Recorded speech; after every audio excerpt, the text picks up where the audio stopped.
The green dot on the camera flashed in the complete darkness when the laptop lid was already closed. There was no light in the room. Only the red button on the extension cord near the floor glowed dimly, and a faint yellow rectangle of light from the hallway lamp shone through the crack under the door. The dot above the screen lit up, lingered as if peering at the empty desk, and went out. A couple of minutes later, a dry line appeared in the online intercom office about an attempt to enter with a service key, although the elevator was standing still on the cameras and no one had opened the entrance door. Near the outlet in the corner, the smell of warm plastic became slightly stronger. Before moving on to the story itself, I would like to briefly greet those who are listening. I am addressing those who have the sound of a dishwasher in the background, those who are riding a night bus, those who are lying in a dark room staring at the ceiling. Please write in the comments what your surroundings were like when you listened to this story to the end, and I wish you a calm but attentive listening experience. There will be no miracles here, only what people themselves set in motion and what technology patiently reflects. The woman's name was Lara, but her clients knew her by her stage name with soft sounds and the promise to see deeper. In reality, she was an ordinary person with an ordinary set of fears. A rented studio apartment on the outskirts, a landlady who remembered to raise the rent every 6 months, a mother in a village with a long list of medications. Her formal job had long since fallen through, and she had been replaced in the office by someone younger and more obedient. Lara needed to earn money and not return to her mother's one-room apartment. The internet gave her a way out. If she paid a little more attention to people, she could get paid for that attention. She didn't even pretend to herself that she had a gift. It all started with psychological counseling, forums, and cheap courses on reading gestures. Then cards, candles, and images were added to this.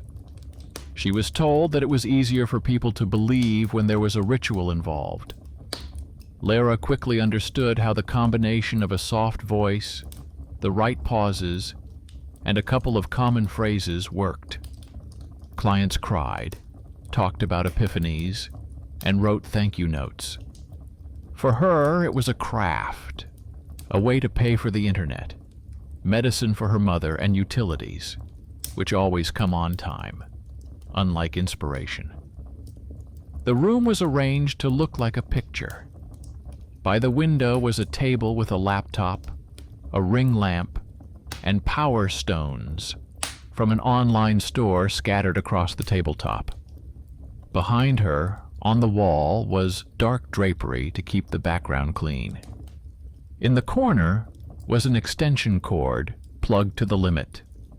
Laptop, lamp, router, phone charger. Sometimes there was a slight smell of burning coming from this corner, but Lara just opened the window wider. She couldn't afford to hire an electrician, and turning off any of the appliances meant losing part of her income. The fear of losing her home always outweighed her fear of the wiring. Lara had a few recurring details that she didn't pay attention to at first. First, the same viewer without an avatar appeared in every broadcast. No name, no chat, just an empty profile that logged in just before everyone else and logged out after everyone else. Second, when the conversation became particularly tense, the laptop would start to make more noise. The ring light would sometimes flash, and the green dot on the camera would linger for a second longer. And thirdly, the same type of thanks would arrive in private messages every other day. People wrote not only about support, but also about how they had been shown the way. This phrase was repeated by different people, as if they all had the same idea in mind. As a child, Lara had another lasting image. In her mother's sideboard, there was a box with cassettes and black and white photographs. The pictures showed young people in sweaters sitting at a table with candles and cups. In the center, someone was always talking, and the others were listening. Sometimes an old tape recorder microphone was visible in the frame. Her mother once explained that it was a student club where they worked on expanding their perception under the guidance of visiting specialists. She didn't like to talk about it seriously. One girl with dark hair appeared more often than others in these photos, and on one cassette tape, under someone else's surname, was written the word session. Lara simply put it aside without playing it, but her memory retained the combination: the table, the candles, the voice recorded by someone above. On the night when everything changed, it all started with ordinary fatigue. In the morning, Lara received a message from her landlady that the rent would increase starting next month. In numbers, it looked like another chunk taken away from her mother's remittances. She counted her clients, estimated how many additional broadcasts she would need, and decided that night to take on more personal requests. The choice was simple. Either she would spin the glowing ring and listen to other people's stories, or, in a couple of months, she would be thinking about where to put her boxes of belongings. The first interlocutors followed the usual paths. One wanted to know if there would be a promotion. Another wanted to know if her ex would come back. Lara listened, asked the right questions, and noted the details of the interior: the view from the window, the type of mug, the condition of the walls. All this helped her guess the state of the person's life. She hardly thought about herself. Her mind moved along well-worn tracks: entry, lead-in, message. In the middle of the broadcast, a woman joined in who had written in her application about the loss of a loved one and her fear of being alone. Lara saw a familiar kitchen: light-colored tiles, cheap cabinets, a refrigerator covered with magnets and notes. The woman sat upright, holding a mug with both hands, her eyes red, but it was clear that she was tired of crying. Lara noted the absence of a wedding ring, the cheap dishes, the calendar hanging on the wall. Based on these details, it was already possible to construct an almost complete story. She conducted the session according to a pattern. She asked about the date of the event, about recurring dreams, about objects that people don't throw away. The woman admitted that she was constantly waiting for signs, looking for any coincidences that could be taken as confirmation. Lara carefully adjusted her words, preparing a message that the deceased was supposedly nearby and showing the way. At that moment, the picture jerked. At Lara's request, the woman moved her laptop a little further away, so that not only her head, but also the background would be in the frame. The autofocus camera obediently began to adjust. For a split second, the background blurred, turning into a gray stripe. In this stripe, Lara caught something too smooth, too vertical for the play of light. It was as if there was a blurry pillar between the refrigerator and the door, unlike a cabinet or a curtain. Instead of returning to the face, the camera tried to focus on this strip. The lens made a slight noise and a green dot flashed. Then the image came back together. The kitchen, the woman, the magnets. Lara forced herself to continue without changing her tone. The client didn't notice anything. After the broadcast, she sent Lara a thank you note. There wasn't much text. The main sentence was, she wrote that Lara had shown her the way, and that she was glad that someone had finally seen the person standing next to her. The phrase stuck in Lara's mind like a splinter. Until then, she had been used to the word way as a cliché. Here it sounded too specific. In the morning, Lara opened the recording of the broadcast, and for the first time in a long time, began to look at herself from the outside. She fast-forwarded to the right moment, turning off the sound. When the woman moved her laptop away, Lara pressed pause. In the blurred strip between the refrigerator and the door, a darker silhouette was indeed visible. When viewed in motion, the eye was drawn to the client's face. In stillness, something else was visible. She took a screenshot. And only then did she notice one more thing. When the camera was floating, a small black and white photograph appeared in the frame on the refrigerator. Several people were sitting at a table with candles. The style of clothing, the shape of the table, even the position of the hands seemed familiar to Lara. It was very similar to the photographs from her mother's sideboard. She enlarged the image as much as she could. The small details were blurred, but the overall picture matched. 4 people, a microphone, candles, and someone with dark hair on the side, slightly turned away. She remembered the cassette with the unfamiliar surname and the word session, and how her mother said that one girl from their circle had disappeared afterwards.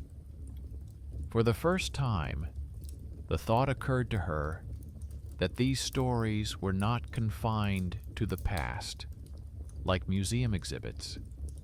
They moved on with those who continued to play the same games, only through a different screen.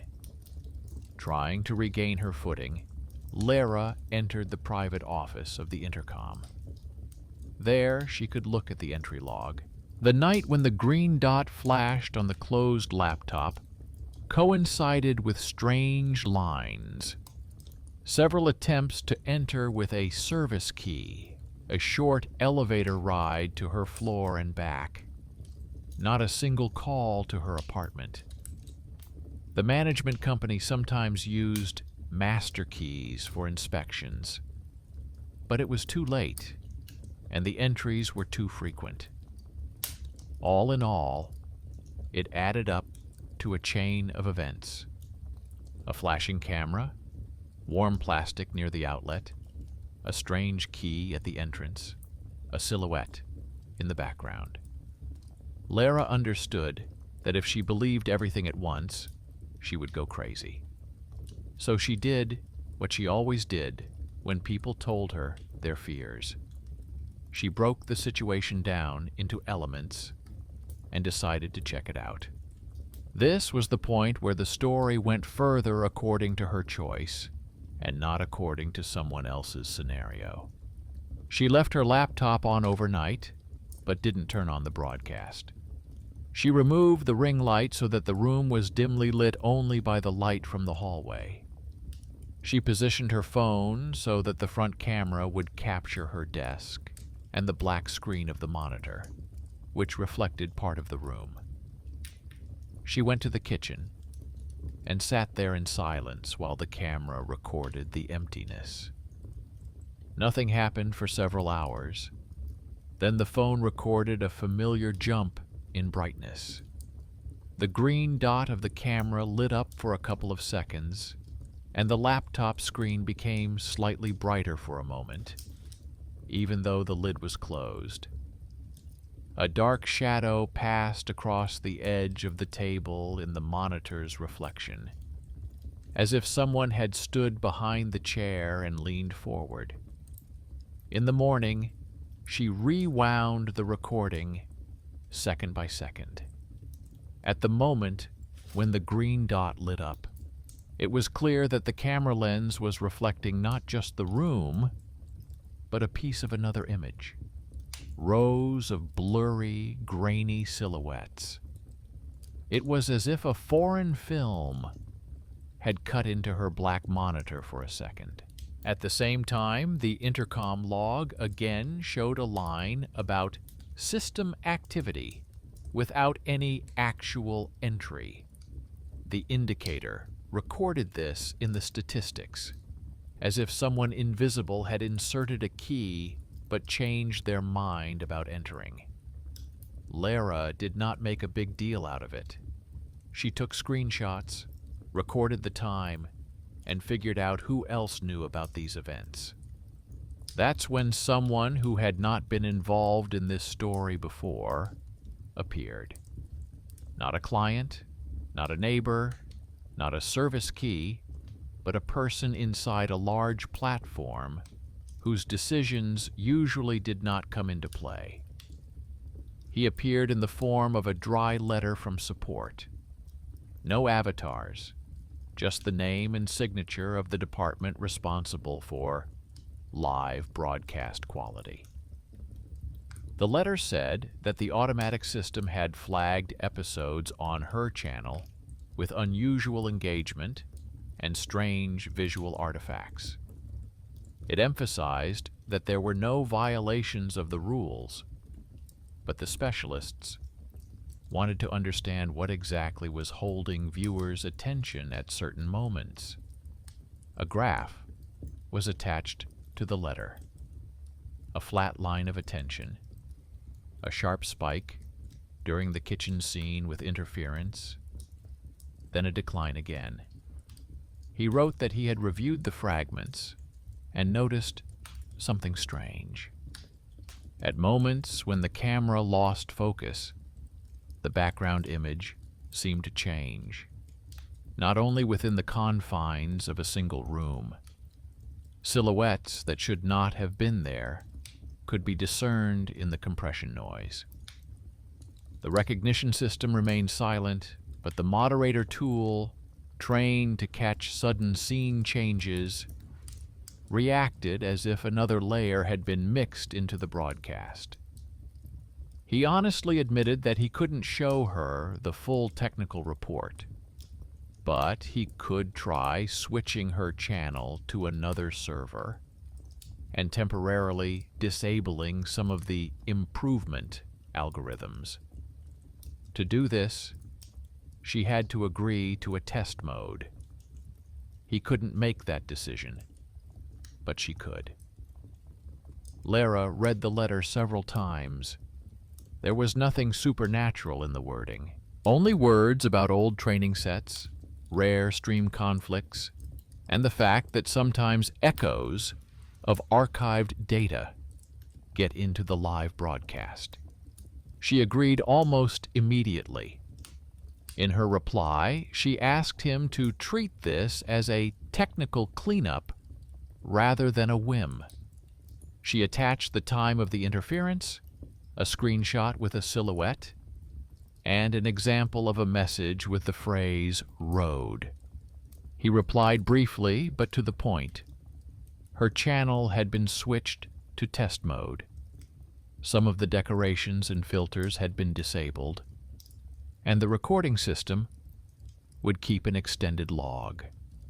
At the bottom of the letter, he informally added that he himself was interested to see where this would lead, and that it wasn't every day that their department encountered revived archives. Lara started the next broadcast with the feeling that someone was watching her, not only as a viewer, but also as a technician. In addition to the usual nameless profile, another one appeared in the list of viewers, marked as an internal moderator. The chat proceeded as usual. People asked to see the way and explain the signs. She caught herself thinking that every word about the road now sounded heavy. During general responses, she kept the conversation superficial, delving less into imagery and more into simple advice. When a middle-aged woman marked "repeat call" joined the video call queue, Lara almost automatically accepted the call. The screen showed a room with a bookcase, an old carpet, and a wall hung with frames. One of the frames contained a photograph. It was black and white, with the same table and candles. Lara saw familiar silhouettes. Her mother sat slightly to the side in her youth. Next to her was a man with glasses.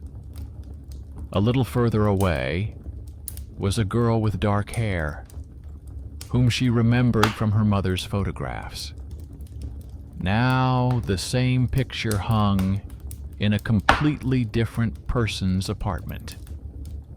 The client said that she had recently found a box of old cassettes and photographs at home. She said that her older relative had participated in some sessions at the university, then disappeared, and the family tried not to talk about it.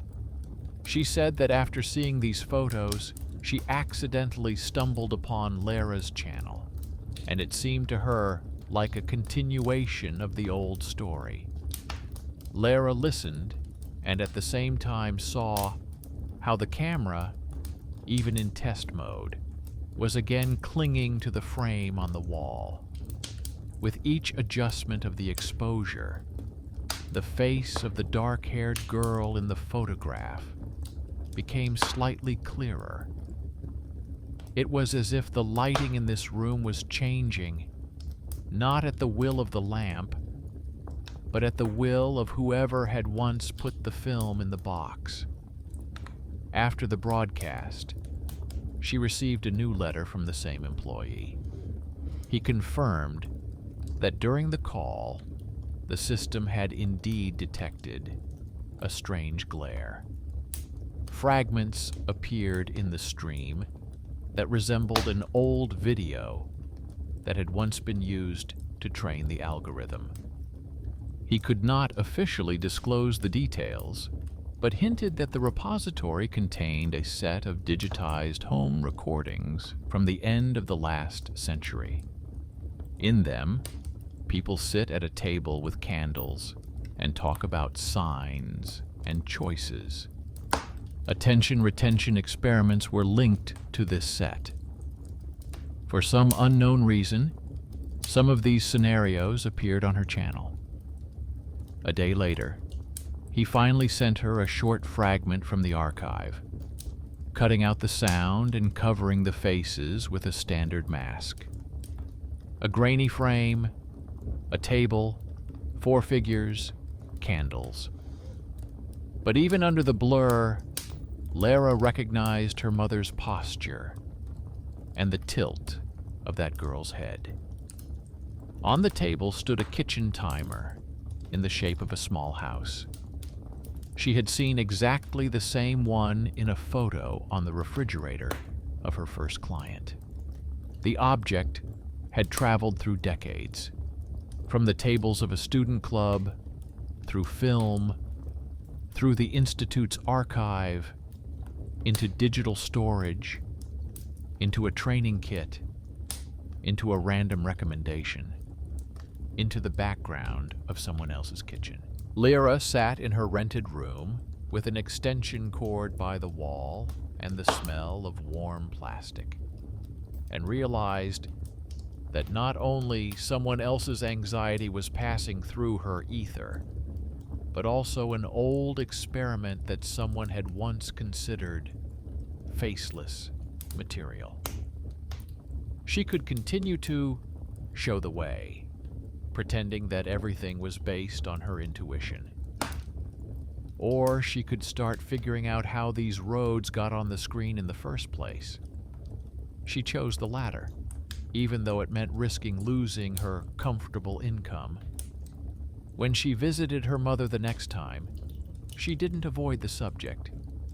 In the apartment, which still smelled of soup and medicine, she took out an old box of cassettes and showed her mother a printed frame from the archive with masked faces. Her mother looked at it for a long time, then admitted that she had indeed signed permissions for the recordings to be used for scientific purposes, hoping that they would remain somewhere in the depths of the archives.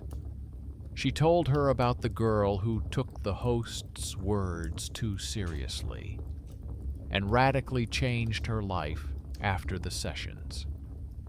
The official version was about moving. Unofficial gossip was about a tragedy that everyone preferred to keep quiet about. Her mother said that it was because of this story that she had never liked it when people played with other people's expectations under the guise of special insight. Lara returned home with a mixture of guilt and clarity. Guilt for the fact that she had essentially become a new voice in the old scheme. Clarity in the fact that there is no nameless silhouette. There are people who once sat down at a table with candles, talked about their fears into a microphone, and believed that they would be shown the way. There are institutions that turn these vocal confessions into anonymous research sets. There are platforms that bought these sets so that algorithms could better retain their audience. And there she is, sitting at her laptop, the last link in the chain that accidentally caught this tale. From then on, everything depended on the decisions of little people who usually go unnoticed. On her, on the support staff, on the mother who, after many years, finally told the truth. The heavy mystical shadow began to disintegrate into a set of checks, contracts, old signatures, and lines in logs. But this did not make the story any less disturbing. On the contrary, it became closer. But that didn't make the story any less disturbing. On the contrary, it brought it closer. Lara understood that she could stop at this level, decide for herself that it was all about old tapes and algorithms, and continue the show. People still wanted to hear a confident voice. The platform was happy with the numbers. The landlady was happy with the regular transfers, and her mother was happy with the money for medicine. But the very fact that strangers' confessions from past decades were popping up on her broadcasts stuck in her mind like a splinter. She knew what people who later wrote about the path shown looked like, and she knew all too well where such a path could lead if it was illuminated, not by those close to her, but by someone else's recording. She sat down at the table in the evening with the lamp off and wrote an official request for support. She asked not for an abstract analysis, but for specifics. What data sets were linked to her channel, where the archived fragments came from, and whether it was possible to completely remove their influence. The form was long, requiring fields about the device, browser version, and so on. Lara patiently filled everything out, attached screenshots of logs and frames with silhouettes, and noted instances when customers wrote about the road. At the end, she added a simple sentence. She wrote that she did not want to be a continuation of the old experiment. The response did not come immediately. The platform first replied with a template saying that it was looking into the matter. Then the same support employee, who had already broken a couple of internal rules, wrote separately. He said that he had escalated the issue to the department that deals with data ethics and asked Lara not to start any new sessions for the time being. He said that formally, her channel did not violate anything, but the way the old dataset stuck to her stream needed to be reviewed. This was a case where a person with a gray work email used his small position to push the system in a direction that would make his own life easier.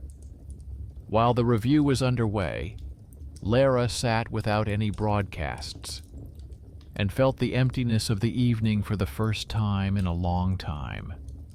No green dot, no chat, no strangers on the screen. She tried to do something normal. She washed the dishes, read the news, leafed through old photos of her mother, but her thoughts kept returning to her clients. She reread their old messages and saw a recurring pattern. In almost every other letter, people thanked her not for analyzing the facts, but for the feeling that they had confirmed the sign. Even when she seemed to be speaking cautiously, the very structure of the format pushed her toward the idea that the screen could sanction someone's decision to leave, quit, break up, disappear. A few days later, a new letter arrived from support. This time, it was official and longer. The platform acknowledged that some of the training data had indeed been collected in the past, under conditions that are considered insufficiently transparent by current standards. It featured people who participated in consciousness expansion programs and may have been vulnerable. The set was marked as anonymous and used to train models that evaluated viewers' reactions to quiet, slow scenes. Down the chain, this set turned out to be linked to the block responsible for recommending channels about subtle matters, and therefore some of its fragments could end up next to Lara's broadcast as a subtle background. The letter stated that, based on the results of the investigation, the set had been completely decommissioned, links to active channels had been removed, and the team was reviewing the rules for working with archives. It all sounded like a dry decision by the commission. Between the lines, Lara saw the work of the very person who, out of thousands of channels, had chosen hers, traced the chain of the archive, the institute, the old club, her apartment, with an extension cord in the corner, and convinced the management that this was not just a glitch. Almost at the same time, she received a message from the woman from the first kitchen, the one with the refrigerator and the silhouette in the background. She described in detail how she had spent a long time reviewing the broadcast, searching for meaning in every rustle, and at some point felt that this hunt for signs was beginning to frighten her. She said she went to see a real doctor in person, and told him about her loss, the broadcast, and the phrase about the road.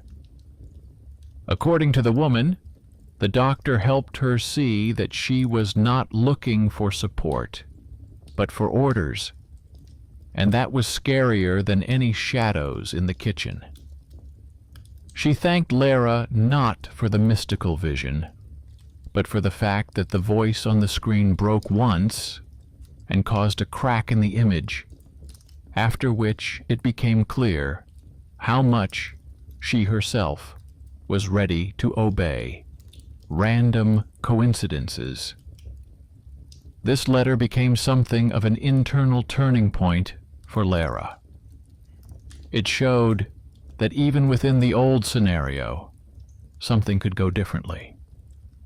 Not everyone who hears the words about the road follows it to the end. Some turn back in time, but it would be pointless to rely on random turns. She made a decision that had previously seemed impossible. She stopped selling vision as a service. She didn't close the channel. She knew too well how attention works to just disappear. But she completely changed the format. In the first new episode, she turned on the camera without any entourage. No stones, candles, or dark fabric behind her. Just a table, a laptop, and normal lighting. At the beginning of the broadcast, she honestly said that the former clairvoyant would now talk not about fields and signs, but about how those who produce them are organized. She explained how phrases like "showed the way" are formed, why algorithms push images with unclear silhouettes to the top, and why old recordings from laboratories can end up in modern recommendations. She asked viewers not to perceive this as an exposure of miracles, but as instructions on how to resist their own desire to shift responsibility onto the screen. Some of the viewers left almost immediately. The chat emptied, the donations stopped. Some were upset to see the person they had come to regard as their guide relinquish that role, but others stayed. People wrote that for the first time they were learning where the tricks of cold reading come from, how editing and camera angles help to elicit the desired emotion, how the server encourages alarming wording, and why gratitude for the way accumulates among those who have no idea where to go. The nameless viewer continued to appear, but began to behave differently. At first, as always, he entered a little before the start and hung silently in the statistics. Then one evening, he disappeared in the middle of the broadcast, where Lara was explaining how old tapes turn people from participants into sets of labels. He never appeared again. The strange service entries at night disappeared from the intercom logs. The log became a boring list of neighbors coming and going. The electrician, whom she finally called at her own expense, replaced the old outlet, suggested a different extension cord, and muttered something about line overload. The smell of warm plastic in the corner disappeared, becoming ordinary dust. The figures in the monitor's reflection did not disappear immediately. At first, when she sat at her laptop in the evening, she still felt a shadow gathering behind her chair. But checking through her phone's camera showed only an empty corridor, a door, and wallpaper. No strange tables, no candles, no timers in the shape of houses. And every time she made sure that only her own life was in the frame, it was a small but noticeable relief. Of course, other people started coming in. An honest analysis of how manipulation works pays less than confident promises. She had to take a regular part-time job with a fixed schedule and a dull bonus system. At first, her mother in the village did not understand why her daughter had taken apart the very thing that kept her going.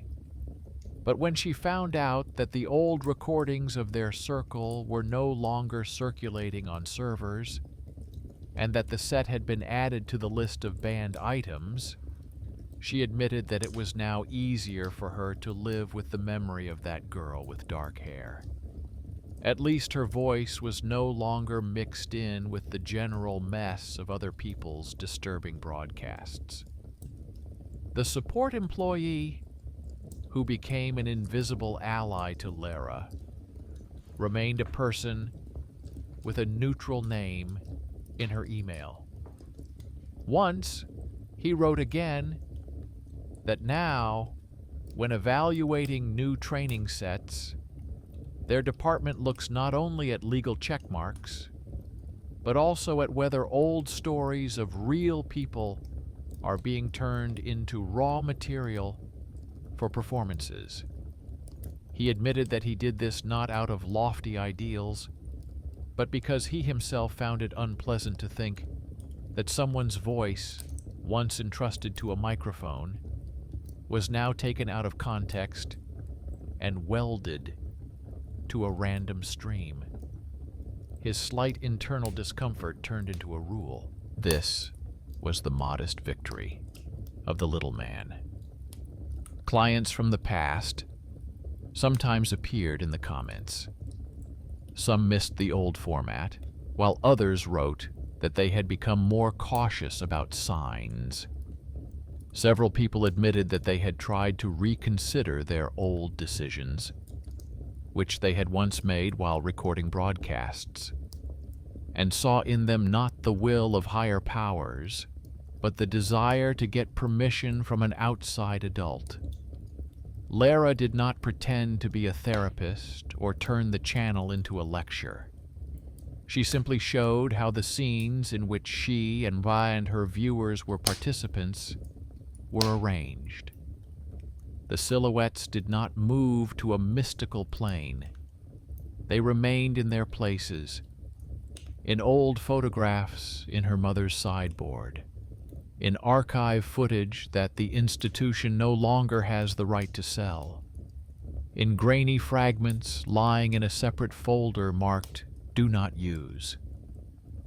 In one kitchen, where a framed photograph has long hung not as a sign, but as a reminder of how easily youth confuses play with serious decisions. Her laptop camera still flashes occasionally when the software is updated. Strange lines sometimes appear in the intercom logs when the technician restarts the system. But for Lara, these are no longer signs, but reasons to check the contract, call a repairman, write a letter. She has remained a person who earns a living by paying attention to other people's details. Only now, her job is not to turn glitches into omens, but to show where the line is between a network error and what people are willing to do. If they are not reminded in time that behind every screen there are living hands, fears, signatures, and old tapes once recorded for the sake of science. Justice in this story does not look like punishment or a miracle. It looks like a freeze frame in which all the participants finally take their places. A mother who stops pretending that the past was not dangerous. A support staff member who no longer considers himself a cog in the machine. A woman who decides not to follow the path shown, but to go to the office of a real specialist. And Lara, who for once allows her own tricks to turn against her. and, instead of adding to the fog, turns on the normal light and shows an empty room. This turns out to be enough for the silhouette, which no one called for, to finally remain where it belongs, within the boundaries of the old record, and not in someone's current life. A few months later, the story had almost faded from everyday life. Lara had other things to think about: her part-time job schedule, the route to her mother's house, the price of pills, new videos where she analyzed not destinies, but the mechanics of manipulation. The channel wasn't growing at an explosive rate, but it wasn't dying either. Dry comments appeared under the videos from people who already had too much anxiety on their phones. They wrote that after the analysis, they became a little less afraid of the flashing camera, and a little more afraid of strange clauses in agreements and contracts. At that time, in another city, in another almost identical rented apartment, lived that very support employee. He had his own fatigue, endless reports, ticket queues, automatic complaints, arguments with colleagues about what to consider the norm. The story with Lara in his mail looked like a few correspondences, a couple of reports, and one internal document that lawyers really disliked. But he still returned to these letters from time to time. He had to check other channels. Among gaming streams, cooking shows, and screaming bloggers, there were also new clairvoyants. The algorithms noted a familiar pattern: long streams, slow gestures, people who sit in front of the camera for hours, waiting for someone to tell them what to do with their fear. Somewhere on the edge of these streams, he began to see bursts of engagement in empty spaces again. Now he knew where to look. He learned to stop such stories before they grew into another tangle. When he saw strange artifacts, he didn't wait for complaints. He raised the issue of data, checked to see if any forgotten set had stuck to the new channel. The argument was simple and understandable to his superiors. It was not profitable for the platform if old records, collected under dubious conditions, surfaced in a live stream and then wrote about it. At the system level, he spoke in dry terms of risk. In reality, he was driven by an unpleasant feeling that someone's long-ago voice was once again being turned into background noise for someone else's panic. Sometimes he visited Lara's channel not as a moderator, but as a viewer. He played her videos in the background while sorting through other people's applications.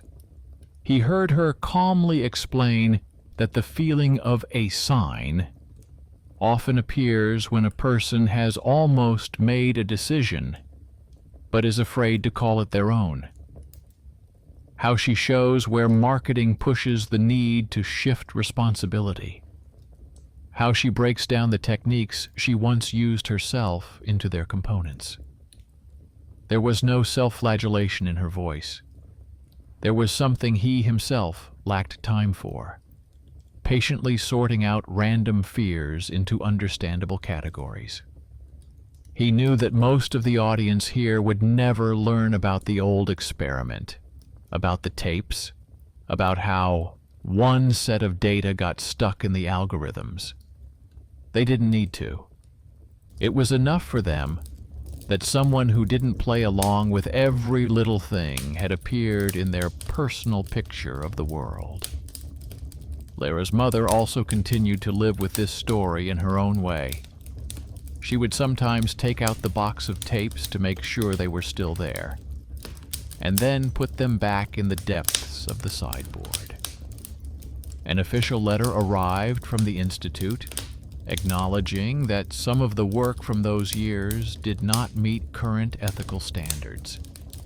It contained many cautious words and no personal responsibility, but the very fact of the acknowledgement was something of an apology to her. She did not throw away the tapes. She told herself that it was not a curse, but a reminder. When a person sits down at the microphone, there must be someone who thinks about the consequences, not just about how interesting the recording will be. As for the woman from the kitchen, with the magnets on the refrigerator and the black and white photograph, life gave her neither a mystical nor a heroic continuation. She continued to see her therapist, sometimes angry, sometimes tired, sometimes taking small steps. She didn't take down the photograph, but she stopped looking at it as a map. It became just a family photo in which someone once sought answers where there were none. She sometimes played Lyra's recordings in their new format and listened not for signs, but for a point of reference. Someone in another apartment, honestly explaining how the mechanisms of enticement work. In Lyra's building, the intercom still sometimes emitted strange lines after another reflash. The electrician came again and again, changed small things, grumbled about the old building. The elevator sometimes stopped between floors, causing residents to nervously press buttons. At night, doors slammed somewhere, and footsteps echoed on the stairs.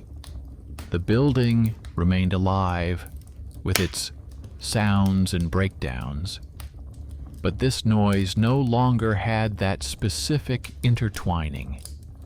The flashing camera, the entrance without a person, the silhouette from the old film, and the phrase about showing the way. Lyra sometimes caught herself subconsciously listening to these noises. She knew how easily the brain completes the picture if you push it.